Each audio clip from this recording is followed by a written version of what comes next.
কেউই তোমার আপন নয়। শুধুমাত্র জীবিত অবস্থায় তোমার ছায়া ছাড়া অন্য কোনো কিছুই তোমার আপন নয়। আর এই ছায়ার সাথে হচ্ছে তোমার সৃষ্টিকর্তার সম্পর্ক, আর এই ছায়াটি হচ্ছে তোমার প্রাণ। তোমার সৃষ্টিকর্তা যখন তোমাকে বলবে, কিংবা তোমার এই ছায়াকে বলবে তুমি পৃথক হও, তখন থেকেই হচ্ছে তুমি লাশ। তোমার আদরের নামটি পর্যন্ত কেউ মুখে নেবেন, বলবে যে লাশটি সরাও, দাফন করো, ভয় করে। অথচ এই ভয় পাওয়া লোকগুলাই একদিন তোমার বুকে আশ্রয় নিত, ভয়, দুঃখ, কষ্ট, অভাব, অনটন, সমস্যা সবকিছু দূর করার জন্য। কিন্তু আজকে তার উল্টো। তোমাকে দেখলে বলবে ভয় করে, সরাও বা দূর করো। এসব তোমার রব ছাড়া আপন আর কেউই নয়। পৃথিবীটা সাময়িক সময়ের জন্য মায়ানত। তোমার ধন সম্পদ, টাকা পয়সা, অর্থবিত্ত, বাড়ি গাড়ি, ক্ষমতা, অহংকার, যা কিছুই বলো না কেন, কিছুই তোমার আপন না।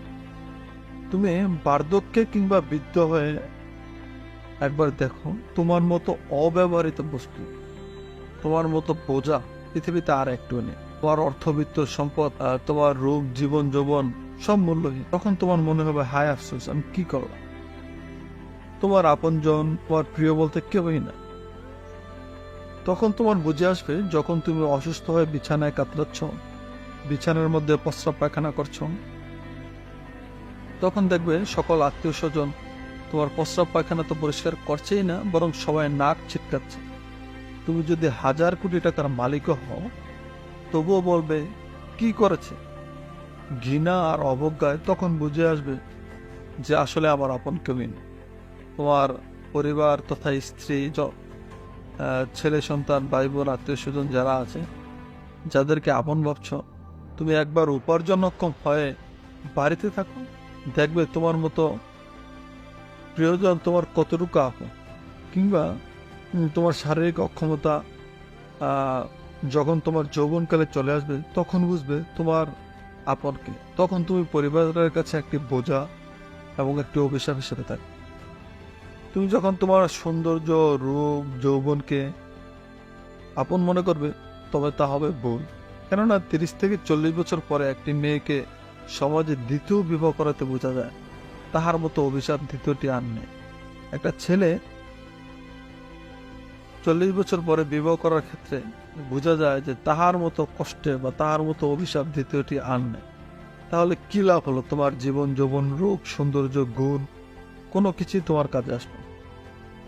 তুমি যত শিক্ষিতই হও, তুমি যত চাকরিজীবী হও, তুমি যেই করো, যেই পেশার হও, তখন বুঝবে যে জীবনে মূল্যহীন। জীবনে আমার রূপ, সৌন্দর্য, গুণ, আচার, ব্যবহার, শিক্ষা কোনো কিছুই আমার কাজে আসবে। তখন বুঝবে যে পৃথিবীতে কেউই কারো আপন না। পৃথিবীতে তোমার পিতামাতা, যে পিতামাতা তোমার জন্য জীবন যৌবন সব উৎসর্গ করে দিয়েছে, তুমি তাদের আপন না। যেই গর্ভধারিণী মা তোমাকে দীর্ঘদিন গর্ভে লালন পালন করেছে, প্রায় 30 বছর তোমার পিছনে পরিশ্রম করেছে, তারা না খেয়ে না মানে সকল কষ্ট তারা সহ্য করে তোমাকে বড় করেছে, তাদের মৃত্যুর পর তুমি তাদের ভুলে যাও। তুমি সর্বোচ্চ 3 দিন, 5 দিন, 7 দিন কিংবা 1 বছর তাদের মনে রাখ। তারপরে তোমার আর মনে তোমার পিতামাতার মন মায়া থাকবে না। তাদেরকে তুমি এরকম ভাবে ভুলবে যে তাদের নামটি পর্যন্ত তোমার মনে থাকবে না। তুমি তাহলে কে তোমার আপন, বা তুমি কার আপন? তোমার জীবনে তোমার পার্টি চলবে, তোমার সুখ শান্তি, তোমার আনন্দ উল্লাস, তোমার মজা মাস্তি, ট্যুর কিংবা তোমার সব আয়োজন চলবে, কিন্তু বছরে একবারও তোমার মায়ের জন্য যে আধা ঘন্টা সময় তুমি ব্যয় করতে পারবে, আধা ঘন্টা সময় তুমি তোমার মার জন্য দোয়া, তোমার বাবার জন্য দোয়া করার সুযোগ পাও না, সুযোগ পাবেও না। কেননা তোমার ভিতর থেকে তখন এই মায়া নেই। সেই কারণে কে আপন তোমার, বা তুমি কার আপন? কিংবা অনেকে তো আছে জীবিত অবস্থাতে পিতামাতাকে বাদ দেন, তারা তাদেরকে ত্যাগ করে। কেউ কেউ শহরে থাকে, পিতামাতা গ্রামে থাকে। কেউ কেউ পাকা ঘরে থাকে, বাবা মা থাকে গোয়াল করে, কারো রান্না করে, কারো দোচালা করে। তাদেরকে রুটিন মতো একবেলা খাবার দেয়, বেশিও খাবার দেয় না, তারা প্রস্রাব পায়খানা করবে বলে। তাদেরকে অনেকের তো খাবারের বাটিটা পর্যন্ত নাই, মাসে একবার একটা বাটি পরিষ্কার করে দেয় না, খাবারের গ্লাসটুকু নেয়, একটা গ্লাস থাকলে তাও ভাঙা। তাদের জন্য প্রস্রাব পায়খানারও কোনো ব্যবস্থা নাই, বাথরুম নাই। তাহলে কে তোমার তুমি বা কারা? তুমি যদি পৃথিবীতে তোমার বন্ধু বান্ধব, গার্লফ্রেন্ড কিংবা বান্ধবী বন্ধুকে আপন ভাবছো, তারাও তোমার আপন।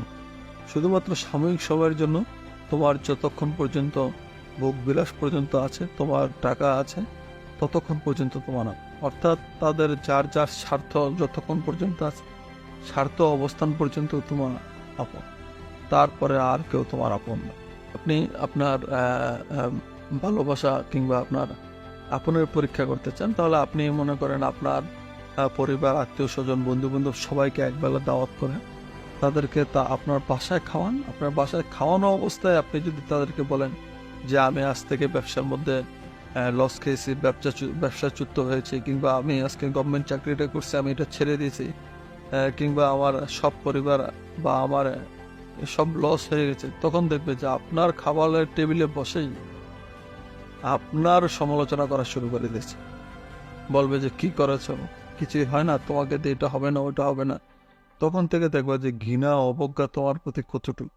তার মানে তুমি কারোই আপন না, তুমি কারোই আপন হতে পারো না।